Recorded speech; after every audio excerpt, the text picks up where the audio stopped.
কি নাম আপনার? নুরুল ইসলাম, বাসা? বানাপাড়া। এটা কি বানালেন আপনি? শরবত বানালেন। কি শরবত এটা?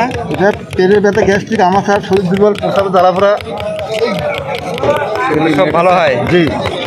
এটা ছেড়ে দিবা। কতদিন থেকে এটা? বহুত 15-20 বছর হয়। দোকানটা কোথায়? এই যে এখানে বানাপাড়া। বোনাপাড়া স্টেশনের পাশে নাকি? হ্যাঁ, স্টেশনের যে ঢোকার যে গেটটার পাশে। হ্যাঁ, হ্যাঁ, হ্যাঁ।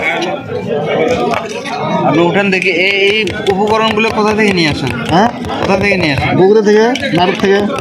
এটা কি? এটার নাম কি? যে এটা এটা অ্যালোভেরা, গিফট কাঞ্চন। এটা কি? এটা অ্যালোভেরা। এটা অ্যালোভেরা। জি। কি কি দেন এগুলো বলেন দেখি, এটার নাম বলেন তো, আমি এখানে নিচ্ছি। এটা কি?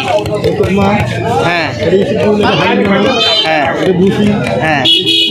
তাল মাখানা, ময়রা, সোনা পাতা। কি কি উপকরণ দিয়ে শরবতটা তৈরি হয়? বাস মেহ, ঘনপ্রসাব, প্রসব, জ্বালাবরা, স্বপ্নযোগ, দুর্বল।